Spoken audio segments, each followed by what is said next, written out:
مبحث چې دی په اجناس العلوم کې دی نو اول د علوم اجناس زده کوي ګوره علوم په دوه قسمه دي یو علوم عقلیه دي او دوهم علوم نقلیه دي بیا د هر یو په دوه قسمه دي علوم عقلیه په دوه قسمه دي علوم عقلیه په دوه قسمه دي عالیه مقصوده او عالیه غیر مقصوده دارنګ علوم نقلیه په دوه قسمه دي اول عالیه مقصوده دوهم عالیه غیر مقصوده نو ټول اقسام څو شو څلور ګوره اول کې علوم په دوه قسمه دي اول علوم عقلیه دوهم علوم نقلیه بیا علوم عقلیه په دوه قسمه دي علوم نقلیه په دوه قسمه دي نو ټول څلور قسمه شو علوم عقلیه په دوه قسمه دي اول علوم عالیه مقصوده دوهم علوم عالیه غیر مقصوده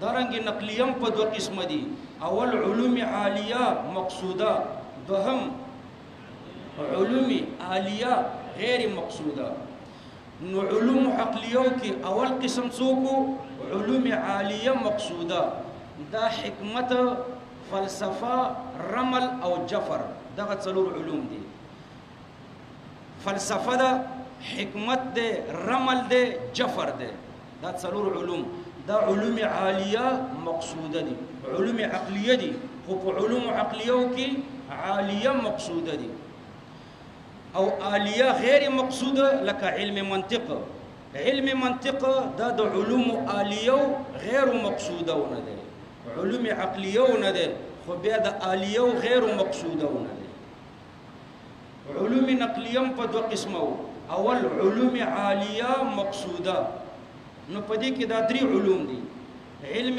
تفسیر علم حدیث او علم فقه د متقدمین علم فقه د متقدمین علم فقه چې و پاره کې بدا فقه مو علم کلام بم پکې او علم تصوف بم پکې لکه فقه اکبر معرفه النفس ما لها وما عليها هغه تعریف باندې نو بهر تقدیر فقه اکبر ته فقه اکبر وای حالان کې د علم کلام کتاب دی نو بهر تقدیر په علوم عالیه او مقصوده علوم عالیه او بیا په عالیه کې عالیه مقصوده څو علوم دي درې علم تفسیر علم الحديث او علم الفقه علم الفقه کې به علم الكلام هم ده او علم التصوف هم ده او دا معروف علم فقه هم پکې ده او په علوم نقلیه کې دا دویم قسم عالیه غیر مقصوده نو په عالیه غیر مقصوده کې دا لغت ادب نحو صرف معانی بیان دا علوم عالیه غیر مقصوده دي په خبره باندې پوه شئ نو څلورم مبحث پدې کې دی چې علم الحديث اجناس د علوم کې د کم جنس نه ده نو تاسو زده کړو علوم په دوه قسمه علوم عقلیه او علوم عالیه علوم نقلیه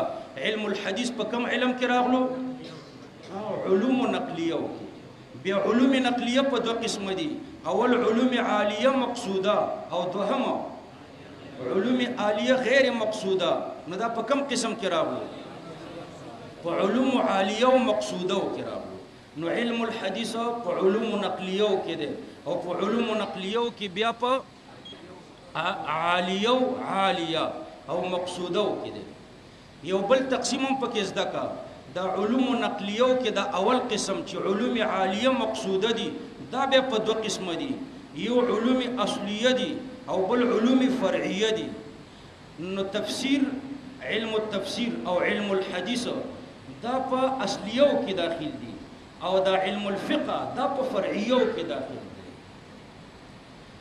نو څلورم مبحث په اجناس العلوم کې ذکر شو پنځم مبحث په مرتبه د علم الحديث کې ذکر کو د علم الحديث دو مرتبه دي یو مرتبه به اعتبار الفضیلت ده او دوهمه مرتبه به اعتبار التعلیم ده نو به اعتبار الفضیلت د علم الحديث مرتبه دوهمه ده اوله مرتبه د علم التفسیر ده او دوهمه مرتبه د علم الحديث ده اوله مرتبه د علم التفسیر زکه ده چې تاسو په ترتیب د ادلو کې داسې زده کړي چې اول دلیل کتاب الله دی دویم سنت رسول الله دی نو د سنت رسول الله مرتبه دوهمه ده دوهمه وجه دا ده چې د علم القرآن او د علم التفسیر موضوع د الله کتاب دی چې قرآن دی، نو د علم التفسیر موضوع قرآن دی او قرآن د الله صفت دی، او د علم الحدیث موضوع د پیغمبر علیه السلام ذات دی، او د الله صفت د پیغمبر علیه السلام د ذات نه په فضیلت کې مقدم دی. لدی وجنه د علم التفسیر مقدم شو. په دې خو پوه شئ. ما درته ویلي چې پنځم مبحث په مرتبه د علم الحدیث کې ده. نو مرتبه د علم الحدیث دوه مرتبې لري. یو مرتبه به اعتبار الفضیلت ده او دوهمه مرتبه به اعتبار التعلیم ده. نو به اعتبار الفضیلت د علم الحدیث مرتبه دوهمه ده. اوله مرتبه د علم التفسیر ده. دلایل می دوه درته ذکر کړو.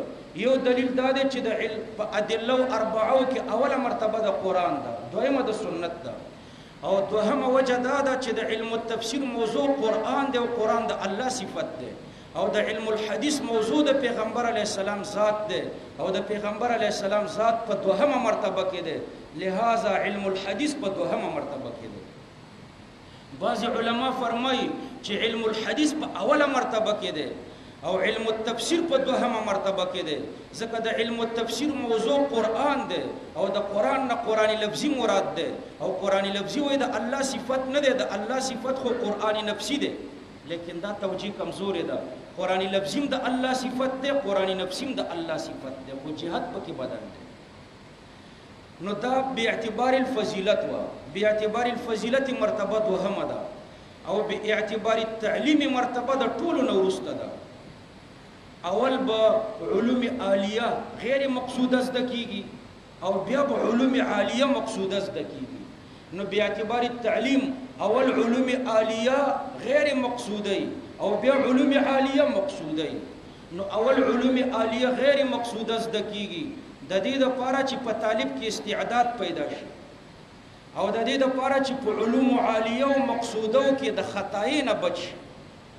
امام اصمعي فرمایي اخوف ما اخاف على طالب العلم اذا لم يعرف النحو ان يدخل في جمله قوله عليه السلام من كذب علي متعمدا فليتبوأ مقعده من النار.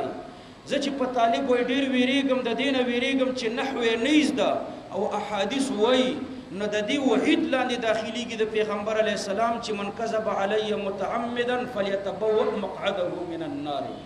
نو اول علوم عالیه غیر مقصوده زده کیږي د دې لپاره چې په طالب کې استعداد پیدا شي، او د علوم عالیه او مقصوده کې ورته سهولت پیدا شي، او دارنګي د علوم عالیه او مقصوده کې د خطای نه بچ شي. او وروسته بیا علوم عالیه مقصوده زده کیږي. بیا په علوم عالیه او مقصوده کې اول علم التفسیر ده او بیا علم الحدیث ده، ځکه تفسیر په منزله د متن ده او حدیث ورته په منزله د شرح دي. نو شرح د متن نه وروسته، لہذا باعتبار التعلیم علم الحدیث د ټولو په اخر کې لوستل کیږي. دا پنځم مبحث. شپږم مبحث اسماء الکتب، د کتابونو نومونه. تاسو چې بخاری راواړوئ دلته به لیکلي وي الجامع الصحیح، جامع ورسره لیکلي. ترمذی چې راواخلئ د ترمذی په دې ګتۍ لیکلي الجامع الترمذی، جامع الترمذی. د ترمذی او د بخاری سره د جامع کلمه لیکلې ده. او ابو داود چې راواړوئ نو ابو داود سره لیکلي سنن ابي داود، الته د سنن کلمه لیکلې ده. او دارنګه کله کله د ترمذی سره د سنن کلمه راځي، سنن الترمذی، سنن النسائی، سنن ابن ماجه. نو یو کتاب سره جامع لفظ لیکل کیږي، بل کتاب سره د سنن لفظ لیکل کیږي، بل کتاب سره د مسانید لفظ لیکل کیږي. مسند امام اعظم لیدل هم ده کنه. مسند امام احمد ابن حنبل هغه سره د مسند لفظ لیکل دي. بعضی کتابونو سره لیکلي وي معاجم ثلاثه، معجم الكبير، معجم الاوسط، معجم الصغير. نو هغه سره د معجم کلمه لیکلي. بعضی کتابونو د حدیث سره د اجزاء لفظ لیکلي، جزء. لکه د امام بخاری دو کتاب دي، جزء رفع الیدین، جزء القراءه خلف الامام. نو هغه ته د جزء نوم خېده. بعضی کتابونو ته د رسائل نوم خېده، بعضو ته د اربعینات نوم خېده. نو دا اسماء الکتب دي په دې باندې ځان پوه کړئ چې کوم کتاب ته جامع ویلی شي، کوم کتاب ته مسند ویلی شي، کوم کتاب ته معجم ویلی شي، کوم ته سنن ویلی شي، کوم ته رسائل ویلی شي، کوم ته اربعینات ویلی شي. نو دا اسماء الکتب دا څوم بحث دی؟ شپږم بحث په اسماء الکتب کې دی. شاه عبدالعزیز رحمه الله په خپل کتاب عجاله نافعه کې لیکلي دي چې اسماء الکتب شپږ دي. شپږ اسماء الکتب دي. معاجم یو، نه جوامع دا یو، مسانید دا دوا، معاجم دا درې. ګوره اول مې درته جوامع ذکر کړه، جوامع دوهم مسانید دریم شاباسي معاجم څلورم اجزا پنځم رسائل شپږم اربعینات. نو هغه وایي اسماء الکتب شپږ قسمه دي. اقسام الکتب نو شپږ قسمه د احادیثو کتابونه شپږ قسمه دي. اقسام باندې تعبیر وکړه: جوامع، مسانید، معاجم، اجزا، رسائل او اربعینات. نو د شاه عبدالعزیز رحمه الله پنې سنن پکې رانغله. نو دا سنن د په مسانیدو کې داخلي او نور علماء مستقل ذکر کوي دا سنن. بعض علماء د شلو نم د اقسام اړي. پنن درس کې به د الله پاک په توفیق دوه قسمه ذکر کو، دا نور به بیا بیانو. اول جوامع لکه بخاری ته الجامع ویلی شي، ترمذی ته الجامع ویلی شي، مسلم تم الجامع ویلی شي. نو جوامع جمع د جامع ده، او جامع د حدیث او هغه کتاب ته وایي چې شپږ مضامین پکې وي، اته مضامین پکې وي: سیر او آداب او تفسیر او عقاید. څلور شو: سیر او آداب او تفسیر او عقاید، فتن او احکام او اشراط او مناقب. چې دا اتو مضامینو باندې مشتملی نو دې ته ویل شي جامع. وم لیکلو دا اته مضامین شعر کې راغلي دي: سیر او آداب او تفسیر او عقاید، فتن او اشراط او احکام او مناقب. سیر یعنی جهادي احادیث، د جهاد سره چې کوم احادیث تعلق لري. سیر. آداب چې د معاشرت سره کوم احادیث تعلق لري، کتاب الادب. سیر او آداب. تفسیر چې تفسیری روایت د قران کریم د آیتونو تفسیر پکې راغلي.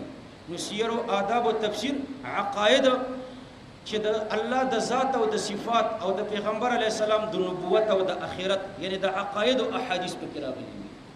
سیر او آداب او تفسیر او عقاید. فتن چې د فتنو ذکر پکې وي. اشراط چې د علامات او د قیامت ذکر پکې وي. احکام چې فقهي مسائل پکې وي. مناقب چې د صحابه او فضایل پکې وي. دا سي احادیث. نو چې دا اته قسمه احادیث اته قسمه مضامینو باندې مشتملي نو دې ته ویل شي جامع. زدم جوامع جمع د جامع دا او جامع د حدیث او هغه کتاب ته وایي چې په اتو مضامینو مشتملي: سیر او آداب او تفسیر او عقاید، فتن او احکام او اشراط او مناقب. صحیح البخاری چې د اتفاقا د جوامعونه ده، د اته وړه مضامین پکې دي.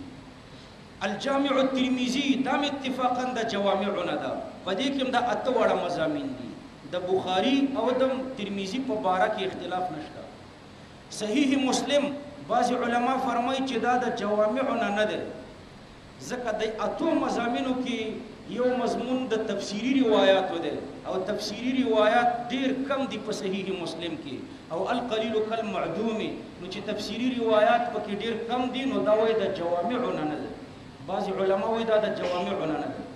صحیح دا ده چې صحیح مسلم د جوامعونه ده، ځکه په صحیح مسلم کې تفسیری روایات په کتاب التفسیر کې کم دي، لیکن د صحیح مسلم په مختلفو مواضعو کې بیا تفسیری روایات خډیر دي.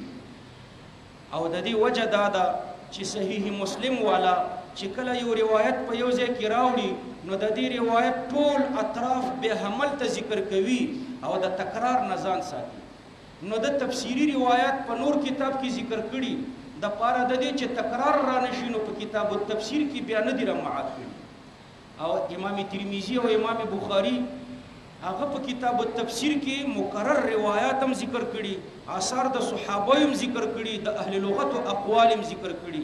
نو د دوی کتاب التفسیر غټ غټ دی او د صحیح مسلم وړو کې دی خو نور تفسیری روایت پکې ښه ډیر دي لدې وجه نه دا درې کتابه د جوامع نه دي صحیح البخاری الجامع الترمذی او صحیح مسلم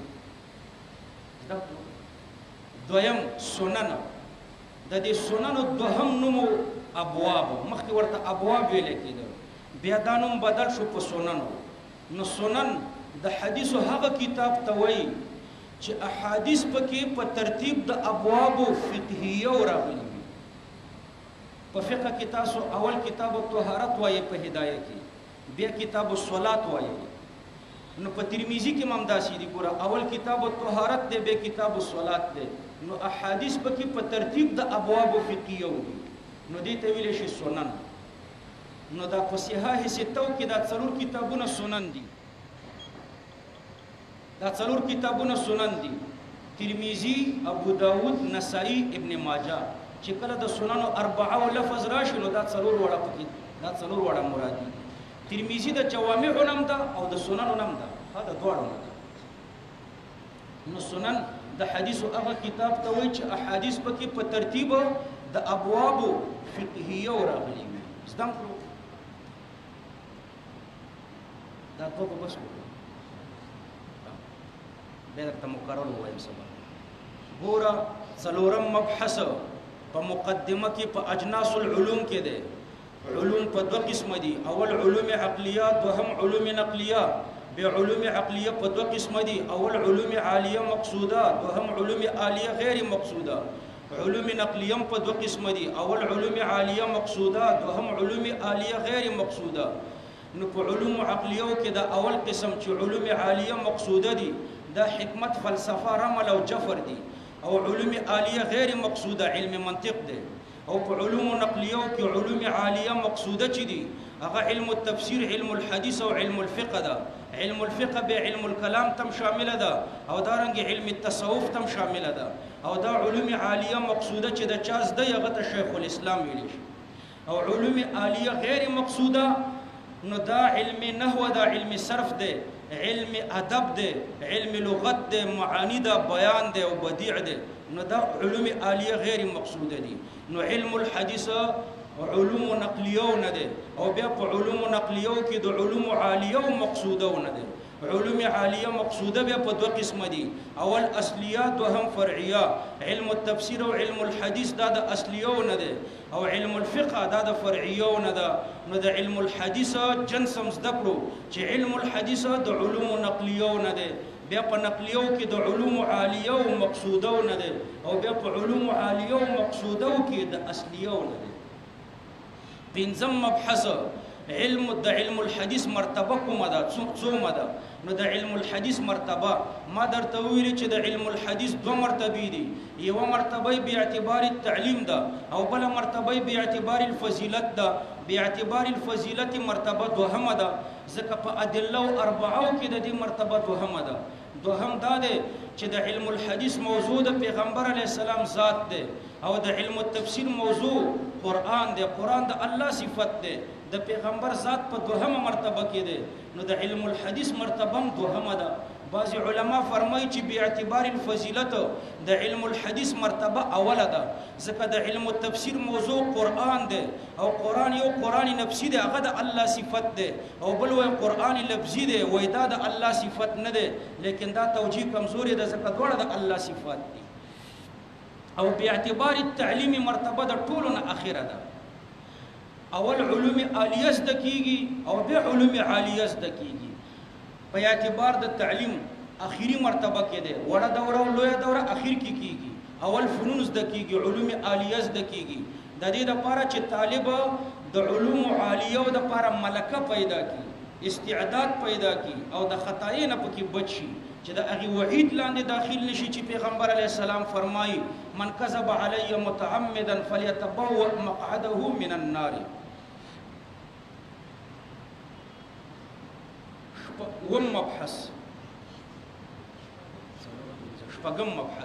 شپږم مبحث اقسام الكتب نو شاه عبد العزيز رحمه الله د علم الحديث د کتابونو د پاره شپږ اقسام ذکر کړي دي جوامع مسانید معاجم اجزاء رسائل اربعینات لیکن نور علماء د شلنم اړي دلته بدغه شپږ وړه مونږ ذکر کو د دې سره به ما سوا یو څو نورم ذکر کو. اول جوامع جمع د جامع ده او جامع د حدیث هغه کتاب ته وایي چې اته مضامین پکې وي. هغه اته مضامین په یو شعر کې شاعر را جمع کړي دي: سیر و آداب و تفسیر و عقاید، فتن و احکام و اشراط و مناقب. صحیح البخاری اتفاقا د جوامعنا ده او الجامع الترمذی تم اتفاقا د جوامعنا ده. په صحیح مسلم کې اختلاف دی چې دا د جوامعنا دی او کنه. بعض علما فرمایي چې په دې کې تفسیری روایت کم دي، لدی وجنه دا د جوامعنا نه ده. صحیح دا ده چې دا د جوامعنا ده، ځکه تفسیری روایت په کتاب التفسیر کې کم دي، لیکن په نور صحیح مسلم کې خډیر دي. او دوهم قسم سنن دي. سنن دا د حدیث هغه کتاب ته وایي چې احادیث پکې په ترتیب د ابواب فقهیه باندې وي. نو په دې صحیح ستو کې دا څلور کتابونه دا د سننو نه دي. سنن اربعه چې ذکر کړي نو د دې نه به ترمذی، ابو داود، نسائی او ابن ماجه مرادي دي. ځکه په سبق نه